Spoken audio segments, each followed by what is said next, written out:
오늘은 추수감사 주일과 또 64주년 교회 창립 기념 주일로 우리가 예배를 드립니다. 이 추수감사 주일은 추수의 계절 이 가을을 보내면서 한 해 하나님이 주신 우리의 열매를 생각해 보며 감사드리며 예배를 드리는 것이죠. 또 64주년 교회 창립 기념 주일은 교회 생일을 기념해서 하나님이 우리 교회를 세워 주시고 지금까지 인도해 주신 것에 감사하여 예배를 드리는 것입니다. 오늘 추수감사 주일과 교회 창립 기념 주일 예배를 드리면서 여러분들의 개인의 삶과 또 가정과 교회와 직장과 일터 위에 하나님의 새로운 일들을 행하실 것을 기대하는 우리 믿음의 성도님들 되시기를 축원합니다. 어느 은퇴한 부부가 한적한 농가에서 신혼처럼 살고 있었습니다. 이 아내가 남편에게 여보, 냉장고에 가서 사과 몇 개만 가져오세요 라고 부탁을 했습니다. 그래서 이 남편이 알겠소 라고 대답을 하고 부엌으로 가는데 그때 아내가 이렇게 얘기합니다. 여보, 적는 게 좋을 텐데요 라고 이렇게 얘기를 했습니다. 그래서 남편이 내가 그런 것 하나 기억하지 못하겠소? 라고 이렇게 대답을 하고서는 부엌으로 향해서 갔습니다. 그리고 잠시 후에 감자를 가지고 나왔습니다. 그래서 아내가 남편을 바라보며 핀잔하듯 이렇게 말했습니다. 여보, 내가 그러게 적으라고 했잖아요.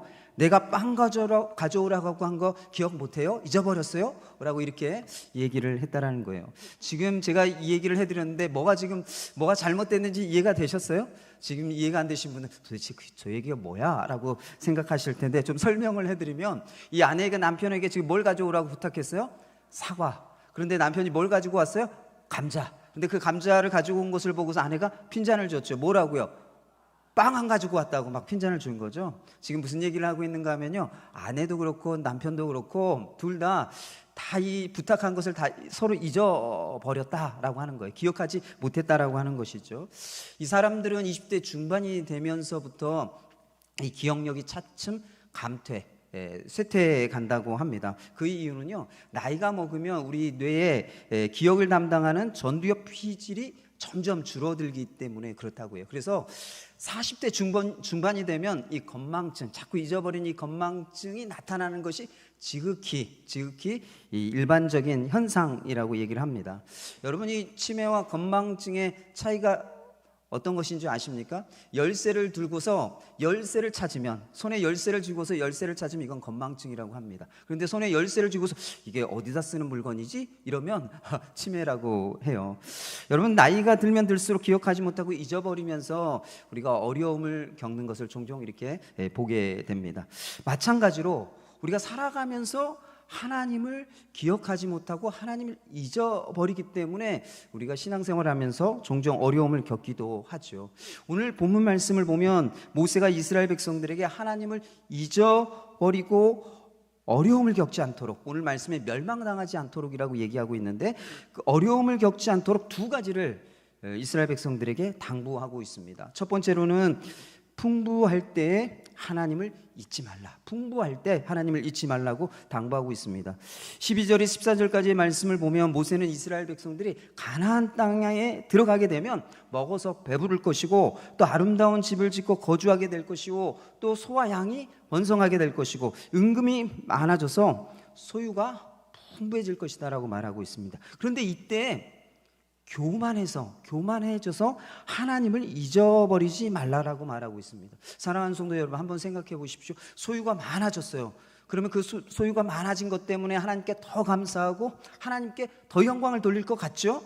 그런데 사람이 그렇지 않다라는 거예요. 오히려 소유가 많아지면 교만해져서 하나님을 잊어버리게 된다라고 이야기하고 있습니다. 성경을 보면 그런 예를 찾아볼 수가 있습니다. 남왕국 유다에 우시야 왕이라고 하는 왕이 있었습니다. 이 왕은요, 아버지였던 이 아마샤 왕이 북왕국 이스라엘과 전쟁에서 패해서 나라가 어려움을 겪는 것을 지켜보게 됐습니다. 그래서 역다 26장을 보면요, 우시야 왕은 그런 실패, 그런 어려움을 반복하지 않기 위해서 군사들에게 방패와 창구와 투구와 갑옷과 활과 물매도를 준비시켰습니다. 그뿐만이 아니라 성벽을 보호하기 위해서 고한한 무기를 만들어 가지고 망대와 성곽 위에 두고서 화살과 큰 돌을 던질 수 있게 했습니다. 이렇게 군사력이 강성해지면서 우시야 왕의 명성과 이름이 널리 퍼지게 됐죠. 그런데 역대하 26장 15절 말씀을 보면요, 그렇게 된 것, 군사력이 강성해지고 또 이 우시야 왕이 이름이 널리 퍼지게 된 것, 명성을 얻게 된 것은 하나님이 기이하게 도우셨기 때문이다. 하나님이 크게 도우셨기 때문에 그렇게 된 것이다 라고 말하고 있습니다. 그러나 우시야 왕이요, 강성해지자 그의 마음이 교만하여 악을 행하여 하나님께 범죄했다라고 말하고 있습니다. 이 우시야 왕이 교만해서 행한 그 범죄가 무엇인가 하면요, 성전에서 분향하는 것이었습니다. 율법에 의하면 성전에서 이 향단에 분향하는 건 제사장만 하게 되어 있거든요. 그런데 이 우시야 왕이 하나님이 정하신 율법을 무시하고 제사장들이 분향하는 그 역할을 수행하려고 했던 것이죠. 그것은 우시야 왕이 강성해지자 교만하여 불순종하고 하나님께 범죄했던 것입니다. 역대하 26장 19절에서 21절까지의 말씀을 보면요, 이 우시야 왕이 성전에서 분향하려고 할 때 하나님께서 이 우시야 왕을 치셨습니다. 그래서 이마에 나병, 문둥병이죠, 나병이 생겨서 그가 죽을 때까지 별궁에 거하게 됐다라고 얘기하고 있습니다. 또 이와 비슷한, 우시야 왕과 비슷한 사건 이야기가 또 하나가 있는데요, 그 이야기는요, 히스기야 왕의 이야기입니다. 히스기야 왕이 병들어 죽게 됐습니다. 그래서 하나님께 간절히 기도했어요. 뭐라고 기도했는가 하면, 이 벽을 보고 하나님께 간절히 기도했는데 뭐라고 기도했는가 하면 이렇게 기도했습니다. 내가 진실과 전심으로 주 앞에서 행하여 주께서 보시기에 선하게 행한 것을 기억하옵소서. 내가 하나님 보시기에 악하게 행하지 아니하고 진실하고 전심으로 하나님 앞에 행하며 선을 행한 것을 기억하셔서 저의 병을 고쳐달라고 간절히 통곡하며 하나님께 기도했다라는 거예요. 하나님이 이 우시야 왕의 통곡과 그 기도와 눈물을 들으시고 보시고 그 병을 고쳐주시고 15년 생명을 연장해 주셨습니다. 여러분, 이런 큰 은혜를 입었으면 우시야 왕이 그 은혜에 보답해야 되는 게 마땅하겠죠. 하나님이 베풀어 주신 그 놀라운 은혜에 보답하는 게 마땅하겠죠. 그런데요, 성경을 보면 뭐라고 되어 있는가 하면 치유받은 그 은혜를 보답하지 않고 교만해졌다라고 얘기하고 있습니다. 그래서 이 히스기야 왕이 교만해져서 행한 그 일이 무엇인가 하면요, 바벨론 왕의 사신이 이 바벨론 왕의 예물을 가지고 이 히스기야 왕에게 왔어요. 그러자 이 사신에게 히스기야 왕이 왕궁과 유다 여러 성읍에 있는 창고의 문을 열어서 거기에 있는 보물들을 다 보여주었습니다. 그 얘기는 이 히스기야 왕이 교만해져 가지고 자기의 부귀영화를 자랑했다라고 하는 것이에요. 근데 하나님께서 그러한 교만을 기뻐하지 않으셔서요, 히스기야 왕과 예루살렘과 유다에 진노를 내리셨습니다. 그래서 어떤 일이 벌어진 줄 아세요? 이 남왕국 유다의 바벨론이 침공해서요, 그 히스기야 왕이 바벨론의 왕의 사신에게 보여주었던 그 모든 보화들을 다 빼앗기는 일들이 일어나게 되었습니다. 이 성경을 보면 우시야 왕과 히스기야 왕은 하나님께 인정을 받는 통치자 왕이었습니다. 그리고 놀라운 은혜를 경험한 사람이었어요. 그러나 나중에 교만해져서 하나님의 진노를 받았다는 것이에요. 사랑하는 성도 여러분, 사람들이 가난하고 약해지고 건강하지 못하면 하나님을 간절히 찾게 됩니다. 그러나 풍부해지고 강성해지고 건강해지면 하나님을 찾는 그 사람들의 마음이 어떻습니까? 무뎌지고 하나님을 잊어버리고 하나님을 기억하지 않는다는 것이에요. 그래서 사람의 마음은요, 상황에 따라 쉽게 달라진다는 것입니다. 어떤 부자가 이 절망적인 병에 걸렸습니다. 그래서 곧 죽을 것 같아서 큰 대학병원에 입원했어요. 그런데도 다행히게 이 차도가 있어서 조금씩 몸이 좋아지게 됐습니다. 그래서 이 사람이요, 이 부자가 너무 기쁘고 감사해가지고 자기가 퇴원하게 될 때 이 대학병원의 연구 기금으로 5억 원을 기부해야겠다라고 생각을 했습니다. 그리고 일주일이 지났어요. 또 몸이 좀 더 좋아졌어요. 그래서 이 마음이 바뀌었습니다. 어떻게 바뀌었는가 하면, 5억 원은 너무 많다. 절반만 하자. 절반만 기부하자라고 마음이 바뀌었어요. 그리고 이제 병이 완쾌되어서 퇴원할 때가 되었습니다. 이 사람의 마음이 어떻게 됐을까요? 또 바뀌었어요. 어떻게 바뀌었는가 하면, 이 절반도 너무 많다. 1억 원만 기부하자라고 또 마음을 바꿨다는 것입니다. 그때 그의 마음속에서 양심의 소리가 들리며 질책을 했습니다. 이렇게 질책했습니다. 이놈아, 내가 죽게 되었을 때는 너의 재산을 다 주어도 아깝지 않게 생각하더니 이제는 살게 되었다고 또 욕심을 부린단 말이냐? 이 못된 놈아, 그러다가 내가 퇴원할 때는 아예 입원비조차도 깎아달라고 하겠구나. 이런 이 마음의 소리가 들려가지고 이 사람이 마음을 뉘우쳤습니다. 그래서 처음 생각했던 5억 원의 2배가 되는 10억 원을 그 병원에 기부하고 퇴원했다라고 하는 이야기입니다. 여러분, 이 이야기를 보면 어떻습니까? 사람이 건강하지 않을 때와 건강할 때 그 마음이 얼마나 이게 다른지, 얼마나 마음이 쉽게 변화되는지 바뀌어지는지 알 수가 있죠. 모세가 그 얘기를 하고 있는 거예요. 이스라엘 백성들이 가나안 땅에 이 광야에서 40년 생활할 때 그들이 가진 재산이 없었어요. 아무것도 없었어요. 소유한 게 별것도 없었어요. 그러나 그들이 가나안 땅에 들어가게 되면 소유가 풍부해지게 될 거라는 거예요. 그때 너희들의 마음이 바뀔 거라는 거예요. 변화될 거라는 거예요. 달라지게 될 것이라고 하는 것을 경고하고 있습니다. 그래서 그 14절 말씀에 보면 그 달라지는 마음, 바뀌어지는 마음을 뭐라고 얘기하고 있어요? 교만이라고 얘기하고 있습니다. 교만. 17절 18절 말씀에 보면 이 교만이 무엇인지를 언급하고 있는데요, 우리 17절 말씀을 좀 함께 읽어볼까요? 여러분, 성경을 17절 말씀을 좀 함께 읽어보도록 하겠습니다. 함께 읽겠습니다. 시작. 그러나 내가 마음에 이르기를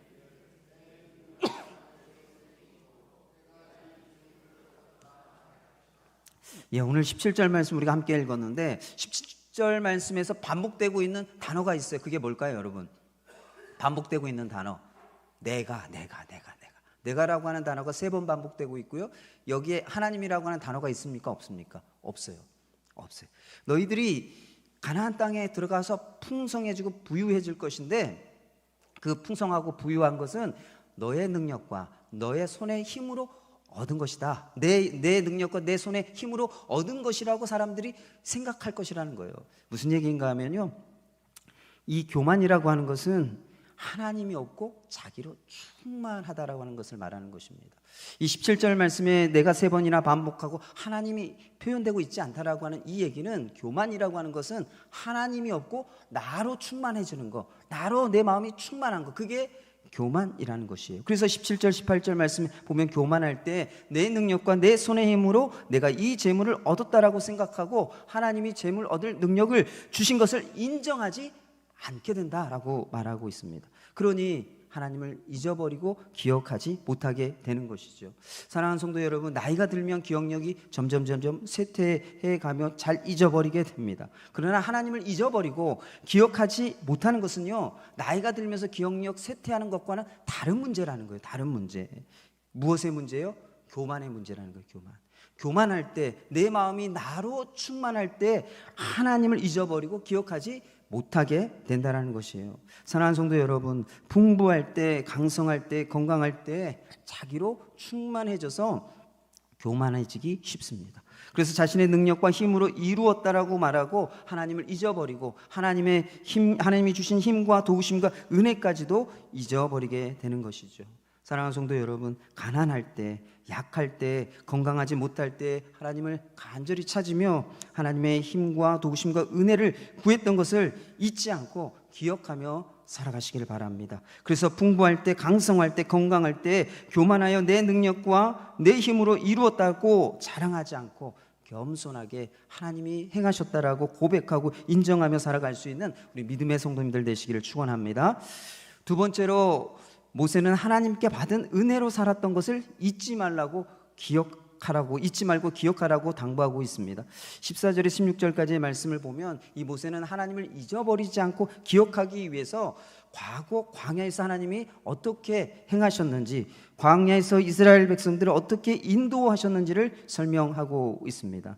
하나님이 이스라엘 백성들을 애굽에서 종되었던 애굽에서 종되었던 애굽에서 이끌어내어 광야로 인도하셨습니다. 여러분, 광야가 어떤 곳입니까? 15절 말씀을 보면 광야를 이렇게 표현하고 있습니다. 그 광대하고 위험한 광야, 곧 불뱀과 전갈이 있고 물이 없는 건조한 땅이라고 이렇게 표현하고 있죠. 여러분, 이 광야라고 하는 곳은 사방이 뚫려 있는 아주 광대한 곳입니다. 그래서 이 적들이 쳐들어오면요, 자기 자신을 보호하기 어려운 장소, 숨기 어려운 장소가 바로 광야입니다. 또한 불뱀과 정갈들이 사방에 질비해 있어서 위험한 장소이죠. 또 물이 없는 건조한 땅이라고 말하고 있습니다. 사막이라고 말하고 있습니다.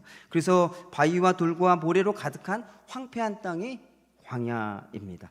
그뿐만이 아니라 물이 없기 때문에 농사를 지을 수도 없고 생계를 위한 물과 양식을 구할 수 없는 것이 광야이죠.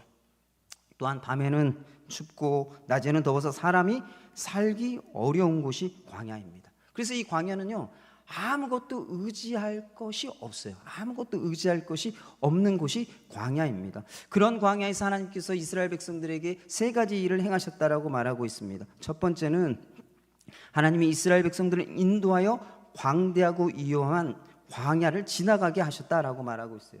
이스라엘 백성들이 광야를 지나갈 때 하나님이 낮에는 구름 기둥으로 더위를 피하게 해주셨고, 또 밤에는 불 기둥으로 이 추위와 짐승들로부터 보호해 주시고 지켜 주셨습니다. 또 두 번째로 하나님이 행하신 일은 마실 물이 없어서 고통당할 때 이스라엘 백성들을 위하여 단단한 반석에서 물을 내셨다라고 말씀하고 있습니다. 또 세 번째는 하나님이 조상들도 알지 못하던 만나를 광야에서 먹게 하셨다라고 말하고 있습니다. 이스라엘 백성들이 40년 동안 광야 생활을 할 때 안식일만 제외하고서는요, 매일 아침마다 하나님께서 광야에 있는 그 땅에 만나를 내려주셔서 광야에서 굶어 죽지 않게 하셨습니다. 그래서 이 이스라엘 백성들은 아무것도 의지할 것이 없는 광야에서 매일매일 누구를 의지하며 살았던 거예요? 하나님을 의지하며 살았다는 것입니다. 광야에서 매일매일 사는 것이 하나님의 기적이었고 하나님의 은혜였습니다. 그래서 모세는 이스라엘 백성들에게 애굽에서 구원하시고 광야에서 살아가게 하신 그 기적과 은혜를 잊지 말라고 당부하고 있는 것이죠. 여러분, 이 애굽에서 가나안 땅까지는요, 직선 거리로 320km 정도 된다고 합니다. 그런데 이스라엘 백성들이 이 40년 동안 광야를 걸었던 그 거리를 측정을 해보면 약 640km 정도 걸었다고 해요. 여러분, 이 정도의 거리면요, 걸어서 한 달이면 충분히 갈 수 있는 거리라고 합니다. 그런데 하나님께서 이 출애굽한 이스라엘 백성들을 광야로 인도하시고 한 달이면 갈 그 거리를 40년을 광야에서 살게 하셨습니다. 그 이유가 무엇일까요? 우리 16절 말씀을 좀 함께 읽어볼까요? 16절 말씀을 함께 좀 읽어보도록 하겠습니다. 시작. 네.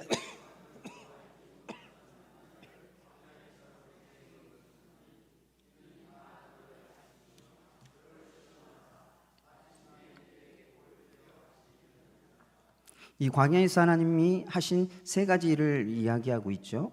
예. 하나님이 광야에서 이 이스라엘 백성들을 40년 동안 살게 하신 이유를 세 가지로 얘기하고 있습니다. 하나님이 광야로 인도하신 첫 번째 이유는 이스라엘 백성들을 낮추기 위해서라고 말하고 있어요. 이스라엘 백성들은 아무것도 의지할 것이 없는 광야에서 40년 동안 누구만 의지하고 산 거예요? 하나님만 의지하고 살았던 것이죠. 사랑하는 성도 여러분, 우리가 하나님보다 높아졌던 이 마음이 낮아졌던 그런 일들을 생각해 보면 언제 그렇습니까? 의지할 것이 없는 광야와 같은 그런 상황을 만날 때 우리의 마음이 낮아지는 것을 경험하게 되죠. 하나님의 도우심을 간절히 구하며 하나님 앞에 엎드리며 낮아지는 때, 그때는 바로 아무것도 의지할 것이 없는 광야와 같은 때 그런 경험을 하게 된다는 것입니다. 우리가 어려움을 당하고 고난을 당할 때 내가 가진 돈도 사람도 지식도 경험도 아무런 힘이 되지 못하고 또 의지할 것이 없는 것을 경험할 때 정말 그때서야 겸손하게 하나님 앞에 무릎 꿇고 낮아지게 되죠. 또 하나님이 광야로 인도하신 두 번째 이유는 이스라엘 백성들을 시험하기 위해서입니다. 여기에서의 시험은 시련으로서의 시험을 말하는 것입니다. 이 시련으로서의 시험은 하나님의 사람으로 만들어가기 위한 훈련을 말하는 것입니다. 이스라엘 백성들을 하나님이 광야로 인도하신 이유는 그들이 철저히 하나님을 의지하는 하나님의 백성으로 만들어가기 위한 훈련이었던 것입니다. 하나님이 광야로 인도하신 세 번째 이유는 이스라엘 백성들에게 마침내 복을 주시기 위해서라고 말하고 있습니다. 하나님이 이스라엘 백성들이 광야에서 40년 동안 자신의 능력과 힘을 의지하여 살아가는 것이 아니라 하나님의 백성으로서 하나님만 의지하며 살아가도록 훈련시키셨습니다. 그래서 하나님이 주시는 복을 받을 수 있는 사람이 되게 하셨다는 거예요. 결론적으로 말씀드리면요, 하나님이 이스라엘 백성들을 광야에서 40년 동안 살게 하신 이유는 그들이 복 받을 만한 사람, 복을 받을 만한 사람이 되게 하기 위해서 이런 광야의 40년의 시간을 허락하셨다는 거예요. 사랑하는 성도 여러분, 그렇다면 어떤 사람이 복을 받아요? 40년 동안 이스라엘 백성들이 무슨 훈련을 했어요? 하나님을 의지하는 훈련. 하나님을 의지하는 훈련을 했다라는 것이에요. 사랑하는 성도 여러분, 우리가 하나님께 복 받기를 바라고 또 우리의 삶 가운데 하나님 은혜 주시기를 바라잖아요. 그렇다면 먼저 복 받을 만한 사람이 되어야 돼요. 은혜 받을 만한 사람이 되어야 된다라는 거예요. 어떤 때 은혜 받을 만한 사람이 되는가 하면 하나님만 의지할 때 은혜 받을 만한 사람이 되는 것이고 하나님이 주신 복을 받을 만한 사람이 된다는 것입니다. 그래서 우리에게 우리 인생에 광야가 있다고 한다면 그것은 하나님만 의지하는 것을 훈련하는 시간이라고 말할 수가 있습니다. 19절 20절까지의 말씀을 보면 이스라엘 백성들이 가나안 땅에 들어가서 소유가 풍부해져서 교만하여 하나님을 의지하지 않고 하나님을 잊어버리고 살아갈 때 다른 신, 즉 우상을 섬기게 될 것이라고 말하고 있습니다. 그것은 하나님의 소리를 청종하지 않은 것이기 때문에, 하나님 말씀에 순종하지 않은 것이기 때문에 어떻게 하시겠다고요? 하나님이 이스라엘 백성들을 가나안 민족과 같이 멸망시키겠다라고 말씀하고 있습니다. 하나님이 택한 백성임에도 불구하고 하나님을 의지하지 않고 하나님 잊어버리고 하나님을 기억하지 않고 살아가면서 우상을 섬기면 어떻게 하시겠다고요?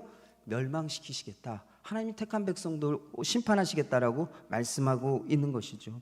사랑하는 성도 여러분, 그래서 이 모세는요, 이스라엘 백성들이 광야에서 하나님을 의지할 때 하나님이 주신 은혜로 살았던 것을 잊어버리지 말고 기억하여 가나안 땅에 가서도 그와 같이 살라라고 당부하고 있는 것입니다. 사랑하는 성도 여러분, 우리나라가 참 많이 발전하고 또 살기 좋은 나라가 됐죠. 작년 기준의 조사를 보니까요, 우리나라 경제 규모가 세계 13위 수준이라고 합니다. 3단계 좀 떨어졌더라고요. 그래도 우리나라가 참 부유하고 잘 살고 있습니다. 우리나라가 비약적으로 발전했죠.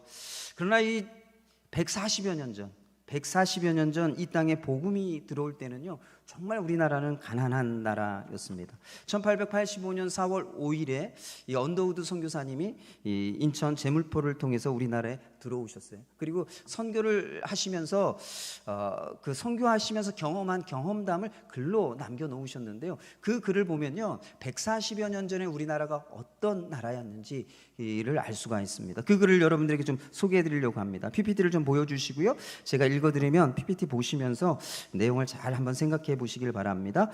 기름기라고는 조금도 없이 배가 등에 달라붙어 도무지 힘을 쓸 수 없는 생활을 하고 있으면서도 자식을 끝없이 주렁주렁 낳고 끝없는 가난에 쪼들리면서도 별다른 원망 없이 그냥저냥 살고들 있었다.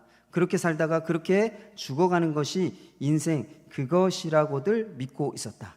이게 얼마나 우리나라 사람들이 가난했는지를 지금 보여주고 있는 이야기죠. 또 그 다음 내용을 좀 보면요, 아예 배우고자 하는 뜻을 가질 줄 몰랐다. 배울 수 있는 것은 특권이었고 그 특권은 양반이나 사대부의 자제들에게만 주어지는 것이었다. 백성들은 눈뜨기를 오히려 두려워하는 것 같았다.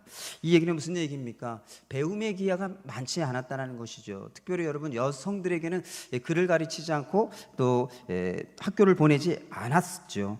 또 그 다음 것을 좀 읽어드리면요, 조선 땅에는 기이하다고 생각될 만큼 천연두가 극성이었다.